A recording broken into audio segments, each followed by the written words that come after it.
ছাত্রছাত্রী, তোমাদেরকে শুভেচ্ছা জানিয়ে আজকে আমি তোমাদের জন্য বিশেষ গুরুত্বপূর্ণ একটি অধ্যায় তাৎপর্যপূর্ণ অঙ্ক সংখ্যা বা সিগনিফিক্যান্ট ফিগার সম্পর্কে আলোচনা করছি। আশা করি তোমরা সকলেই ভালো আছো। এই বিষয়টি একাদশ শ্রেণী এবং গ্র্যাজুয়েশনের যে ছাত্রছাত্রী তাদের ক্ষেত্রে খুবই গুরুত্বপূর্ণ একটি অধ্যায়। ফিজিক্স এবং কেমিস্ট্রি উভয়েরই কমন বিষয়। তো তোমরা আগের দিন দেখেছো যে নির্ভুলতা, অ্যাকিউরেসি, এই সমস্ত ব্যাপারগুলো পড়েছো যথাযথতা। তো আজকে তুমি করতে পারবে বা জানতে পারবে সিগনিফিক্যান্ট ফিগার বা তাৎপর্যপূর্ণ অঙ্ক সংখ্যা কি। আমরা ক্লাস 6-এও আসন্ন মান শিখেছিলাম। তাৎপর্যপূর্ণ বিষয়টা আমরা দেখেছিলাম অঙ্কের, যে গুরুত্বহীন পদগুলোকে বাদ দেওয়া দরকার। তাহলে গুরুত্বপূর্ণ আর গুরুত্বহীন সংখ্যা, সেইটা নিয়ে আজকে আলোচনা, যেটা তাৎপর্যপূর্ণ অঙ্ক সংখ্যা। তোমরা দেখেছো যে বাজারে গিয়ে হয়তো একটা কোনো কিছু ওজন করলে, সেই ওজন যন্ত্রে দেখেছো সেই ওজনটা নিয়ে আমাদের একটা কি থাকে না, সন্দেহ থেকে যায় যে লাস্ট ডিজিট, ওজনের যে লাস্ট সংখ্যা, সেই সংখ্যাটা দেখবে কাঁটাটা এদিক ওদিক দুলছে। তুমি একরকম বলবে, দোকানদার আর একরকম বলবে। অর্থাৎ এটা একটা সন্দেহ থেকে যায়, লাস্টের যে ডিজিট সেই ডিজিটটাকে নিয়ে কত হতে পারে। এই রসায়নের ক্ষেত্রেও যখন আমরা ওজন নির্ণয় করি, তখন যে ওজন, সেই ওজনের একটা শেষ ডিজিটটাতে একটা সন্দেহ থেকে যায়। তাই আমরা অনিশ্চিত সংখ্যা আর নিশ্চিত সংখ্যা দুটো সম্পর্কে আগে জেনে নেব, তারপরে তাৎপর্যপূর্ণ অঙ্ক সংখ্যা নিয়ে আলোচনা করব। তো দেখো, যখন একটা ওজন বললাম যে 70 গ্রাম বা 75 গ্রাম, তাহলে 70 গ্রাম যদি ওজন হয়, এটা কি সত্য, একদম 70? প্রকৃতপক্ষে 70? কেউ বলবে না, তো এটা 70 প্লাস মাইনাস 1 গ্রাম হতে পারে, এক এদিক ওদিক হতেই পারে কাঁটাটা। বা কেউ বলবে 70 প্লাস মাইনাস 10, কম হতে পারে, বেশি হতে পারে। এইভাবে আমরা এই ওজনটা সম্পর্কে একটা সন্দেহ রেখেই দিলাম মনের মধ্যে। তাই যতক্ষণ পর্যন্ত সন্দেহ থাকছে, তার ক্ষেত্রে আমরা তাৎপর্যপূর্ণ সংখ্যা বা নিশ্চিত সংখ্যা কিন্তু পেলাম না। তাই যদি আমরা ওজনটাকে এইভাবে লিখে দিই 70.1 বা 70.0 গ্রাম, তখন কিন্তু একবারে নিশ্চিত যে একটা ওজনটা 70.0 গ্রাম হবে। অবশ্য এই যে লাস্ট ডিজিট, এই লাস্ট ডিজিটটা কিন্তু কখনোই সন্দেহের ঊর্ধ্বে থাকবে না। এটা অনিশ্চিত সংখ্যা, এইগুলো নিশ্চিত। এটা বড় সংখ্যা একবারে নিশ্চিত, এটা হচ্ছে অনিশ্চিত। কিন্তু এটা তিনটেই তাৎপর্যপূর্ণ সংখ্যাগুলোর গুরুত্ব আছে, এরা তিনটেই তাৎপর্য আছে এদের। তাই এরা তাৎপর্যপূর্ণ সংখ্যা যখন বার করতে দেবে, তখন বলবে তিনটি তাৎপর্যপূর্ণ। যদিও লাস্ট ডিজিটটা, এই যে শূন্যটা আমি দেখাচ্ছি ডান দিকেরটা, এটা হচ্ছে অনিশ্চিত একটা সংখ্যা, এটা নিশ্চিত নয়। এই দুটো নিশ্চিত।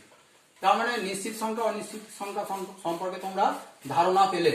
স্কেল দিয়ে যখন দৈর্ঘ্য মাপতে হয়, ধরো এখানে একটা পয়েন্ট আছে, এই স্কেলটা দৈর্ঘ্যটা কত, এটা তোমরা মেজার করবে।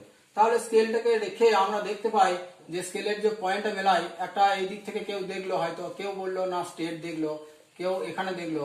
তার মানে একটা তিনটে পর্যবেক্ষক তিনভাবে দেখে তিনজনের ক্ষেত্রে তিন রকম রেজাল্ট চলে আসতে পারে। তার মানে পয়েন্ট যে হয়তো দেখা গেল, কেউ বললো 5.1, কেউ বললো 5.0, কেউ বললো 5.2, মেবি 1 হতে পারে, 2 হতে পারে, 0 হতে পারে। এই যে একটা বিশেষ এর মধ্যে একটা গন্ডগোল থাকছে, এই গন্ডগোলটা কিন্তু আমরা মেটাতে পারবো না। লাস্ট ডিজিটটা সবসময় অনিশ্চিত হয়ে যায়, অনিশ্চয়ক সংখ্যা। তো এবার সিগনিফিক্যান্ট ফিগার বা তাৎপর্যপূর্ণ সংখ্যা, সেটা কিভাবে বের করব, তার জন্য একটা নিয়ম দেওয়া আছে। কতগুলো নিয়মের মধ্য দিয়ে যেতে হবে। তাৎপর্যপূর্ণ সংখ্যা বের করার প্রথম নিয়ম, যত অশূন্য সংখ্যা আছে সবাই তাৎপর্যপূর্ণ। যদি বলে একটা সংখ্যা দিয়ে দেয় 75.345, তাহলে এখানে কোনো শূন্য নেই। তার মানে তাৎপর্যপূর্ণ সংখ্যা কতগুলো, 1 2 3 4 5টা, তার মানে 5টি। এখানে শূন্য নেই।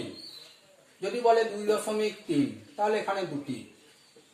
ঠিক আছে। এইভাবে অশূন্য যত সংখ্যা আছে সবাই তাৎপর্যপূর্ণ, সবাই যত অঙ্ক আছে সবাই তাৎপর্যপূর্ণ, তাই এখানে 2টি। এখন শূন্য থাকলে সমস্যা হয়। শূন্য কখন তাৎপর্যপূর্ণ, কখন তাৎপর্যপূর্ণ নয়, এটা কিন্তু আমাদেরকে জানতে হবে।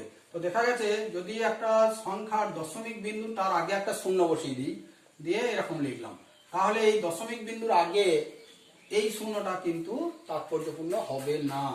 এটাকে বলছে তাৎপর্যপূর্ণ সংখ্যা 2টি, শূন্যটা তাৎপর্যপূর্ণ হবে না। তোমাকে বার করতে দেবে, যে সমস্যাগুলো দেয় তার মধ্যে এটা একটা বলবে 0.23 কটি তাৎপর্যপূর্ণ সংখ্যা, তখন বলবে এটাতে দুটি তাৎপর্যপূর্ণ সংখ্যা আছে।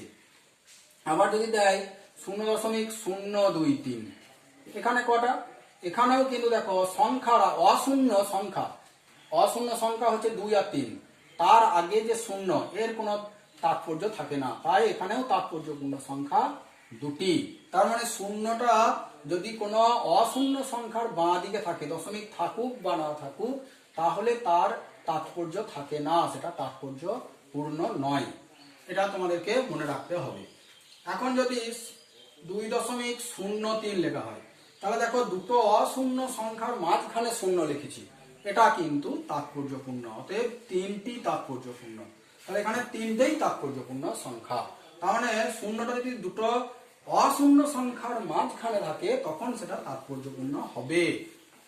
আবার দেখো যদি এরকম লেখা হয় 2.30 বা 2.350, তাহলে এই যে দশমিক বিন্দুর পরে হচ্ছে বা 23.0, এই যে দশমিক বিন্দুর পরে একটা নাম্বার থাকছে, তারপরে শূন্য, নাম্বারের পরে শূন্য, অথবা দশমিকের পরে ডান দিকে শূন্য, এই শূন্যগুলো তাৎপর্যপূর্ণ হবে, এটা তোমরা মাথায় রাখবে। তার মানে শূন্য কখন তাৎপর্যপূর্ণ কখন তাৎপর্যপূর্ণ নয়, এই নিয়ে একটা আলোচনা হলো। এখানে দেখো তোমরা 3টি তাৎপর্যপূর্ণ, এখানেও 4টি শূন্যকে ধরে, এখানে 3টি শূন্যকে ধরে, তার মানে তাৎপর্যপূর্ণ সংখ্যা। দশমিকের পরে যখন এখানে একটা নাম্বার আছে আগে অশূন্য সংখ্যা, তারপর দশমিক, তারপর শূন্য, এখানে তাৎপর্যপূর্ণ হবে। এবার দেখা যাক একটা নাম্বার, দেখো মনে করো 20300, এরকম একটা সংখ্যা আমরা লিখে নিলাম। এই সংখ্যাটাতে কি করতে পারি, শূন্য যেমন ভাবে প্রকাশ করব সেইভাবে তাৎপর্যপূর্ণ হবে। এটা কি হয় দেখো, প্রকাশ রীতির উপরে ভিত্তি করে। দেখো 2.03 গণিত 10 টু দি পাওয়ার কত লিখতে, 1 2 3 4, 4 ঘর সরিয়ে নিতে গেলে 4। তার মানে এই যে লেখা, এই লেখার ভিত্তিতে আমরা তাৎপর্যপূর্ণ সংখ্যা বলতে পারি 3টি। এখানে এই 10 টু দি পাওয়ার 4 কে ধরা হবে না। আবার যদি আমরা এটাকে এরকম ভাবে লিখি 2.030 গণিত 10 টু দি পাওয়ার 4, এটা ফিক্স, তাহলে এখানে দেখো 4টি। এটাকে যদি লিখি 2.300 ইন্টু 10 টু দি পাওয়ার 4, লেখাটা তো একই, এই শূন্যের তো কোনো দাম নাই, তোমরা ছোট থেকেই শিখে আসছো। তাহলে এটাতেও এটাতে হবে 5টি। এইভাবে আমরা তাৎপর্যপূর্ণ সংখ্যা প্রকাশ করতে পারি, যে একটা অশূন্য সংখ্যার পরে ডান দিকে যে শূন্যগুলো আছে, এই শূন্যগুলোকে আমরা এই দশমিক বিন্দুর আকারে যখন প্রকাশ করব সূচকীয় আকারে, তখন কটা তাৎপর্যপূর্ণ সংখ্যা থাকবে সেটা প্রকাশ পদ্ধতি বা প্রকাশ রীতির উপরে নির্ভর করবে। তোমরা অ্যাভোগাড্রো সংখ্যা জানো, ক্যাপিটাল N সমান 6.022 গণিত 10 টু দি পাওয়ার 23, এর তাৎপর্যপূর্ণ সংখ্যা হবে 4। আবার দেখো ইলেকট্রনের ভর জানো, এর যে ভর সেটা সমান হচ্ছে 9.11 গণিত 10 টু দি পাওয়ার -31 কেজি। তাহলে এখানে তাৎপর্যপূর্ণ সংখ্যা হবে 3টি, কারণ 9.11, এখানে দুটো 3টি অশূন্য সংখ্যা আছে। এইভাবে আমরা তাৎপর্যপূর্ণ সংখ্যাটাকে সূচকীয় আকারে যখন প্রকাশ করব সেটা পেয়ে যাব। এগুলো সব প্রবলেম দেয়, কটি তাৎপর্যপূর্ণ সংখ্যা বের করো, তোমরা বের করে নেবে। এবার যদি একটা নাম্বার দিয়ে দেয়, মনে করো 2 4 7 0 0, এই একটা নাম্বার তোমাকে দিল, বললো কটি তাৎপর্যপূর্ণ সংখ্যা।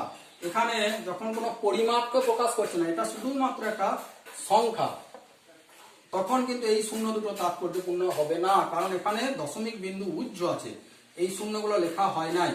দশমিক বিন্দু আমরা জানি প্রত্যেকটা সংখ্যা ডান দিকে দশমিক দিয়ে তারপরে যত খুশি শূন্য থাকতে পারে, এখানে কিন্তু কোনো দশমিক বিন্দু দেওয়া নেই।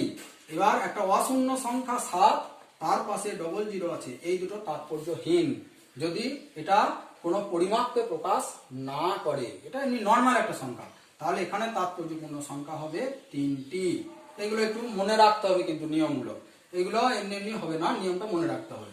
এবার এবার এই শূন্যগুলোকে আমরা যদি কি করি না, যদি লিখি 2 4 7 0 0 গ্রাম, একটা পরিমাপের রেজাল্ট, কোন একটা ভর নির্ণয় করলাম, দিয়ে লিখলাম 2 4 7 0 0 গ্রাম বা কেজি বা টি, তখন কিন্তু এই শূন্যগুলো তাৎপর্যপূর্ণ হয়ে যাবে। অর্থাৎ এখানে 5টি, এখানে গ্রাম বসিয়ে দিয়েছি, একক বসিয়েছি, অর্থাৎ পরিমাপকে প্রকাশ করছে, তাই তাৎপর্যপূর্ণ হয়ে যাবে এই শূন্যগুলো, তাই এটা হয়ে যাবে 5টি তাৎপর্যপূর্ণ অঙ্ক। আর একটা দেখো বিশেষ উদাহরণ, ধরো তোমাকে বললো যে একটা পেন কিনানো বা কিছু কিনানো বস্তুর যে সংখ্যা, সেই সংখ্যা ধরো 7টি, কোন একটা 7টি পেন, তার তাৎপর্যপূর্ণ সংখ্যা কত। তাহলে তখন কি করবে, এখানে লিখবে 7.000 অসীম সংখ্যক শূন্য হতে পারে, শুধু 7 তো বলেনি, এখানে বলেছে 7টি পেন। এইরকম যদি বলে এক সপ্তাহ, তার মানে তখন একটা পরিমাপকে প্রকাশ করছে বা কোনো সংখ্যাকে প্রকাশ করছে কোনো বস্তুর, তার জন্য তার পাশে অসীম সংখ্যক শূন্য, এগুলো কেমন একটা পিকিউলার, কিন্তু মনে রাখতে হবে এখানে তাৎপর্যপূর্ণ সংখ্যা অসীম। ঠিক আছে, এইগুলো তোমরা নিয়মটা মনে রেখে দেবে, এবং এখান থেকে একটা কোশ্চেন আশা করতে পারো তাৎপর্যপূর্ণ সংখ্যা দিয়ে। তাই তোমরা আশা করা যায় তাৎপর্যপূর্ণ সংখ্যা সম্পর্কে বা আগের ভিডিওগুলো সম্পর্কে তোমরা পুঙ্খানুপুঙ্খভাবে জানতে পারছো, এবং তোমাদের উপকারী হবে, খারাপ কিছু হবে না। তোমরা মন দিয়ে পড়তে থাকো, আমি তোমাদেরকে সাহায্য করবই, এটা মনস্থির করে রেখেছি। তাই তোমরা মন দিয়ে শুনে এগুলো লিখে নাও এবং পড়াশোনা চালিয়ে যাও, এছাড়া তোমাদের উপায়ও নেই। এবং তার জন্য তোমরা চ্যানেলটিকে সাবস্ক্রাইব করে বেল বাটন অন করে রাখো, যাতে তোমরা নোটিফিকেশন পেয়ে যাবে। আর ভালো লাগলে, পছন্দ হলে লাইক ও শেয়ার করে দেবে, যাতে অন্যান্য ছাত্রছাত্রী, তোমাদের বন্ধুরাও এই সুযোগ পেয়ে যায় এবং তারাও পড়াশোনা করে এবং ভালো থাকতে পারে।